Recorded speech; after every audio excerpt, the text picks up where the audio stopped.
Bugün Uygur halkının köklü atlı sporları kültürüne ve atın onlar için anlamına yakından bakıyoruz. Orta Asya'daki kadim Uygurlar için at, bir hayvandan çok daha fazlasıydı aslında. Savaşta ortak, hayatta kalma aracı ve en önemlisi kültürlerinin tam da ruhuydu.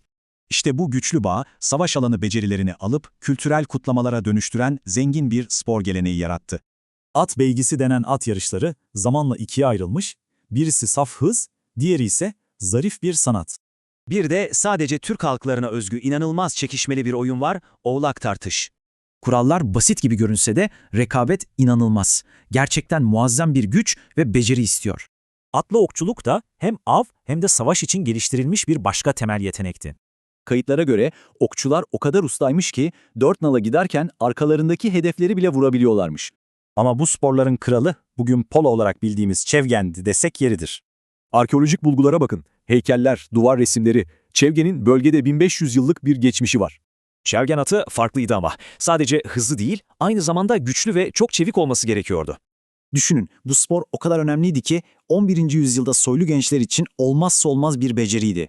Ama günümüzde bu parlak miras zorluklarla yüzleşiyor. Gelin bir binicinin hikayesine bakalım. Karşınızda yorga sanatının dahisi Feride Abdurrahman. Yani namı diğer Semavi Aygır'ın perisi. 90'lı yıllarda resmen bu spora hükmetti. Ulusal şampiyonluklar kazandı, rekor üstüne rekor kırdı. Hatta uluslararası bir yarışmada Fransız bir antrenör tüm bunları tek başına başardığını duyunca inanamamış. Peki sonra ne oldu? Fransa'dan davet almasına rağmen ekonomik nedenlerle uluslararası kariyeri durma noktasına geldi. Feride gibi şampiyonlar engellerle karşılaşsa da bu kültürün savaşçı ruhu şaşırtıcı şekillerde yaşıyor. Mesela at sporu olmasa da sargayde denen geleneksel salıncak o ruhun bir yansımasıdır. Havada süzülürken yaptıkları hareketler adeta o eski atlı savaşçıların cesaretini yansıtıyor. Yani eğerden salınca o cesaret mirası bir şekilde nesilden nesile aktarılıyor. Asıl soru şu, bu köklü gelenekler modern dünyada kendilerine nasıl bir yol bulacaklar?